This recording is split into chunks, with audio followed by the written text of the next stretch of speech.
నమస్తే సఖులు. ఈరోజు కథ పేరు వడ్డీతో సహా. ఒక ఊళ్ళో ఒక పేద రైతు ఉండేవాడు. పంటలు పండక అప్పులు చేసి పంటలు పండినప్పుడు ఫలసాయం అంతా వడ్డీ కింద చెల్లుగట్టి ఆ రైతు అడుగంటాడు. ఆ స్థితిలో వాడు వడ్డీ వ్యాపారి దగ్గరికి వెళ్ళి, ఇదిగో చూడు, నా దగ్గర నుంచి ఇక నీకు చిల్లి గవ్వ కూడా రాదు. నాకు ఉన్నదంతా అయిపోయింది. నువ్వు చాలా చాలా డబ్బు గడించినవాడు కనుక కిటికేదో చెప్తావా, నేను కూడా సుఖంగా బతుకుతాను అన్నాడు. ఓరి పిచ్చివాడ, డబ్బు ఆ రాముడు ఇవ్వవలసిందే అన్నాడు వడ్డీ వ్యాపారి. రైతు ఆ రాముడిని అడిగి డబ్బు తెచ్చుకోవడానికి ప్రయాణమయ్యాడు. వాడి భార్య వాడికి 3 రొట్టెలు కట్టి ఇచ్చింది. కొంత దూరం పోయాక రైతుకి ఒక సద్బ్రాహ్మణుడు ఎదురయ్యాడు.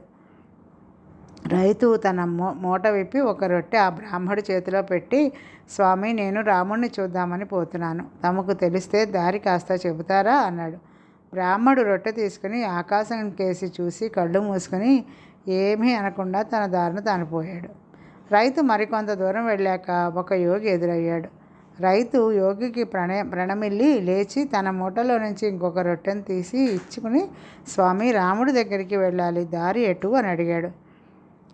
యోగి మౌనస్వామిలాగా మాట్లాడకుండా తన దారిన తాను వెళ్ళాడు. మరి కొంచెం దూరం వెళ్ళాక దారి పక్క ఒక పేదవాడు కనిపించాడు. ఆ మనిషిని చూస్తేనే ఎంతో కాలంగా అన్నం తిన్న పాపాన పోయినట్లు లేడు. రైతు అతన్ని చూసి జాలిపడి అతని పక్కనే కూర్చుని తన వెంట తెచ్చిన 3వ రొట్టె ఇచ్చి తినమన్నాడు. ఆ పేదవాడు రొట్టెను తిని, ఎక్కడికి పోతున్నావు బాబు అని అడిగాడు. రాముడిని చూస్తే డబ్బిస్తాడట, చూడబోతున్నాను. ఎవరిని అడిగినా దారి చెప్పకుండా ఉన్నారు, తెలిస్తే కాస్త చెబుదు అన్నాడు రైతు. పేదవాడు నవ్వి, నేనే రాముణ్ణి, నువ్వు ఎక్కడికి పోనవసరం లేదు. ఇదిగో ఈ శంఖం తీసుకో, దీన్ని ఎలా ఊదాలో నేను చెబుతాను. నువ్వు ఏది కోరినా ఈ శంఖం ఊదగానే ఆ కోరిక సిద్ధిస్తుంది అన్నాడు. రైతు ఆ రాముడి సహాయంతో ఆ శంఖం ఊదటంలో గల కిటుకు తెలుసుకుని ఇంటికి తిరిగి వచ్చాడు. అది మొదలు రైతుకి ఏ లోటు లేదు. ఏది కావాలన్నా శంఖం ఊదగానే దానంతటా అదే వచ్చేసేది. ఒకనాడు వడ్డీ వ్యాపారి రైతు దగ్గరికి వెళ్ళి సంగతంతా తెలుసుకున్నాడు. తర్వాత రైతు శంఖం దొంగిలించి తన ఇంటికి తీసుకుని పోయాడు. కానీ వాడికి దాన్ని ఊదే వైనం తెలియదు. అందుచేత వడ్డీ వ్యాపారి రైతు వద్దకు వచ్చి, ఇదిగో చూడు, నీ శంఖం నా దగ్గరికి వచ్చింది. నీకు దాన్ని ఒక్క షరతు మీదైతే ఇస్తాను. ఆ శంఖం వల్ల నీకు ఎంత కలిగితే నాకు రెట్టింపు కలగాలి. అలా కాదంటే నేను ఆ శంఖాన్ని నీ పాత బాకీ కింద జమ వేసుకుంటాను అన్నాడు. విధి లేక రైతు సరే అన్నాడు. వడ్డీ వ్యాపారి శంఖం తిరిగి ఇచ్చాడు. అది మొదలు శంఖం రైతుకి ఏమిచ్చినా వడ్డీ వ్యాపారికి రెట్టింపు ఇస్తూ ఉండేది. ఇంతలో ఒకనాడు రైతుకి ఒక గొప్ప ఆలోచన వచ్చింది. వాడు తన మనసులో నా కన్ను ఒకటి పోవాలి అని కోరుకుని శంఖం ఊదాడు. రైతుకి ఒక కన్ను పోయింది, వడ్డీ వ్యాపారికి 2 కళ్ళు పోయాయి. రైతుకి తృప్తి కలిగింది. మరొక కథ. ఈ కథ పేరు పేద బ్రతుకు. పట్టువదలని విక్రమార్కుడు మరొకసారి చెట్టు వద్దకు వెళ్ళి చెట్టు నుంచి శవాన్ని దింపి భుజాన వేసుకుని ఎప్పటిలాగే శ్మశానం కేసి నడవసాగాడు. అప్పుడు శవంలోని బేతాళుడు, రాజా, మహావైభవాలకు అలవాటు పడిన నీవు ఈ హేయమైన పనిని ఎలా ఇంత దీక్షగా చేస్తున్నావో నాకు నిజంగా అర్థం కాకుండా ఉంది. వినయగుప్తుణ్ణి ఎంతగానో ప్రేమించిన హేమాంబిక తాను నివసించబోయే పేద ఇంటిని కొద్దిసేపైనా భరించలేక తన ప్రేమను సైతం కోల్పోయింది కదా. నీకు శ్రమ తెలియకుండా ఉండగలందులకు వారిద్దరి కథ చెప్తాను విను అంటూ ఈ విధంగా చెప్పసాగాడు. వర్తకానికి ప్రసిద్ధిగన్న వల్లభీ నగరంలో ధనగుప్తుడు అనే వైశ్యుడు ఉండేవాడు. ఆయన కావడానికి సంపన్నుడే అయినా కలిమికి మించిన వైభవంతో జీవించి తన ఆస్తి కొంచెం కొంచెంగా పోగొట్టుకోసాగాడు. భవిష్యత్తు మాట ఎలా ఉన్నా ఆయన భార్య పిల్లలు చీనాంబరాలు ధరించారు, మేనాల్లో ఎక్కి తిరిగారు, అన్ని భోగాలు అనుభవించారు. ధనగుప్తుడి కుమార్తె హేమాంబికను యుక్త వయసు వచ్చేసరికి వారి సంపద చాలా భాగం తరిగిపోయింది. అందుచేత ఆమెను పెళ్లాడడానికి గొప్ప ఇంటి వారెవరూ ముందుకు రాలేదు. అయితే కొన్నాళ్లకు అదృష్టవశాత్తు హేమాంబికకు ప్రేమపాత్రుడైన వినయగుప్తుడు అనే వల్లభీ నగర యువకుడు ఒకడు వరుడుగా లభించాడు. ఈ వినయగుప్తుడు ఎంతో అందగాడు మాత్రమే కాక మానమర్యాదలు తెలిసినవాడు, సంస్కారము చదువు ఉండి ఎవరితో ఎలా మసులుకోవాలో చక్కగా తెలిసినవాడు. అటువంటి వాడు ఏ రాజసభకైనా అలంకారంగా ఉండగలడు. అయితే వినయగుప్తుడు గొప్ప వంశంలో పుట్టినవాడు కాడు. పేద కుటుంబంలో పుట్టినవాడు. పేదరికం అనుభవిస్తూనే స్వశక్తి చేత కృషి చేసి పైకి వచ్చి వలభీ నగరంలోని వర్తకుల వద్ద కొలువు సంపాదించుకొని హాయిగా జీవనయాత్ర గడుపుకుంటున్నవాడు. హేమ వినయుణ్ణి పెళ్లాడడానికి సిద్ధపడింది, కానీ ఆ పెళ్ళి ఆమె తల్లిదండ్రులకు అంతగా ఇష్టం లేదు. వినయుడు అందగాడు, బుద్ధిమంతుడు, పైకి రాదగినవాడు అని వాళ్ళు ఒప్పుకున్నారు. కానీ హేమ గొప్ప ఇంటి వాడిని ఎవరినైనా పెళ్లాడితే బాగుంటుంది అని వారి ఉద్దేశం. ధనగుప్తుడు తన కుమార్తెకు కొన్ని గొప్ప సంబంధాలు చూశాడు, కానీ వాటిలో ఒక్కటి హేమకు నచ్చలేదు. వినయుడిలో ఉండే ఆకర్షణలో 100వ వంతు కూడా వారిలో ఆమెకు కనపడలేదు. వినయుడికి కల మంచి లక్షణాలన్నీ గల యువకుడిని గొప్ప వంశం నుంచి తీసుకువచ్చే శక్తి ధనగుప్తుడికి లేదు. అందుచేతను వినయుడంటే హేమకు ఎంతో ఇష్టంగా ఉన్నది కనుకను ఆమె తల్లిదండ్రులు ఈ పెళ్లికి సమ్మతించారు. హేమ వినయుల పెళ్లికి నిశ్చితార్థం జరిగింది. ముహూర్తం కూడా ఏర్పాటు చేశారు. వినయుడు హేమతో, మన పెళ్లికి మీ వాళ్ళు ఒప్పుకోవడం నాకు ఎంతో గొప్ప అదృష్టం. నీ వెంట నాకు ఇంకా మంచి రోజులు వస్తాయనుకుంటున్నాను. మనం కాపురం చేయబోయే ఇంటిని నీవింతదాకా చూడనే లేదు. ముందే వచ్చి చూసుకున్నావంటే పెళ్ళై గృహప్రవేశం చేసేలోపు నీవు కోరే మార్పులు ఏమైనా ఉంటే చేయించగలను అన్నాడు. మర్నాడు హేమ మేనా సిద్ధం చేసి తనకు గల మంచి జరీ పట్టు చీరల్లోకెల్లా మంచిదిగా చూసి అది ధరించి వినయుడు చెప్పిన గుర్తులు బోయిలకు చెప్పి మేనాలో బయలుదేరి తాను మెట్టబోయే ఇంటికి బయలుదేరింది. మేనా రాజవీధులు, మామూలు వీధులు దాటి గొంతుల వెంట ముందుకు పోసాగింది. మిద్దెలు మేడలు పోయి పూరిపాకలు, పశువుల శాలలు, ఇళ్ల పక్కన పెంటపోగులు కనపడసాగాయి.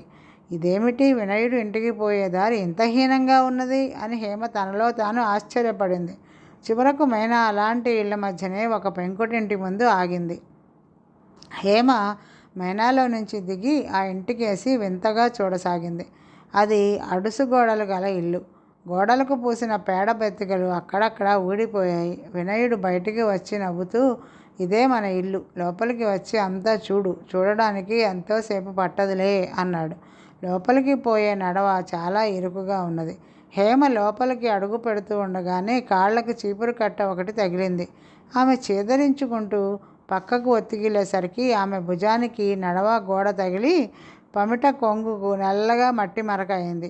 తడతడలాడే జరీ చీరపైన అది చాలా వికారంగా కనిపించింది. హేమ కళ్ళనీళ్ల పర్యంతమైంది. వినయుడు ఇదేమీ పట్టించుకోలేదు, గమనించను కూడా లేదు. అతను ముందు నడుస్తూ లోపలికి దారి తీశాడు. ఇది నట్టిల్లు, ఈ పక్క వంటిల్లు, యువతల పక్క పడగది, వెనక వసారా, సామాన్ల గది ఉన్నాయి అంటూ తన ఇంటి వివరాలన్నీ ఆమెకు చెప్పాడు. హేమ అంత పేద ఇంట్లో ఏనాడు జీవించలేదు సరికదా, ఏనాడు ప్రవేశించను కూడా లేదు. కప్పు ఎక్కడ చూసినా మసిబారి బూజులు వేలాడుతూ ఉన్నాయి. అన్ని గోడలు పెళ్ళలుడి దుమ్ము కొట్టుకుని ఉన్నాయి. పడక గది ఉన్నది కూడా తత్తిమా వాటికన్నా ఏమీ శుభ్రం లేదు. ఆ గదిలో ఒక పాత కుర్చీ ఉన్నది. ఇల్లు బాగు చేసేవాళ్ళు ఇప్పుడే వచ్చారు, వాళ్ళతో మాట్లాడి ఇప్పుడే వస్తాను. ఈ లోపుగా ఈ కుర్చీలో కూర్చుని ఇంటికి కావలి వేసి కావలసినవి ఏమిటో చూస్తూ ఉండు, ఆలోచించు. కొద్ది ఖర్చుతో మనం ఈ ఇంటిని వీలైనంత సుఖంగా చేసుకోవచ్చు అని హేమతో చెప్పి వినయుడు బయటికి వెళ్ళాడు. హేమకి ఇదంతా ఒక కలలా ఉంది. ఆమె కుర్చీలో కూర్చుని దానిపై చేయి ఆనించేసరికి చేతికి అంతా దుమ్ము అంటుకుంది. ఆమె చివాలను లేచి మెడ వెనక్కి తిప్పి తన చీర అంతా దుమ్ము అయినట్లు తెలుసుకుంది. ఆమెకి దుఃఖం ఆగలేదు. చిచ్చి వెదో కొంప, ఎక్కడ చూసినా మసి, దుమ్ము, బూజును అని తిట్టుకుని ఏడుస్తూ పమిట కొంగుతో కళ్ళు తుడుచుకుంటూ చెంపలు కళ్ళు అన్నీ మట్టితో నల్లగా అయిపోవడం చూసి బాధపడింది. ఆమె దుఃఖం మరింత ఎక్కువైంది. చీర కొంగుతో ముఖం కప్పుకున్నది. ఆమె ఈ దుఃఖంలో మునిగి ఉండగా వినయుడు తిరిగి వచ్చాడు. ఏమిటి, ఏమైంది, ఎందుకు ఏడుస్తున్నావు అని అతను హేమను ఎంతో ప్రేమగా అడిగాడు. ఛీ, నా ఒళ్ళంతా మసి, చేతులంతా మసి, ముఖమంతా మసి, బంగారం వంటి పట్టుచీరంతా మసి కొట్టుకుపోయింది. నేను ఇక్కడ ఒక్క క్షణం ఉండను అని వెళ్ళిపోతాను అని హేమ ఏడుస్తూ అవతలికి వెళ్ళింది. చీర మట్టయిందని ఏడుస్తున్నావా? ఇది రాజభవనం అనుకున్నావా? మన పెళ్ళి అయ్యాక ఈ ఇంటికి మట్టి దులపడం, బూజు దులపడం లాంటి పనులు నువ్వే కదా చేయాలి. మట్టిని చూసి భయపడితే ఎలా అన్నాడు వినయుడు. నా బంగారం వంటి చీర నా ఒళ్ళంతా మట్టే, ఇంటికి పోయి తలంటు స్నానం చేస్తే కానీ ఈ దిక్కుమాలిన మట్టి వదలదు అన్నది హేమ, వినయుడు అన్న మాట వినిపించుకోకుండా.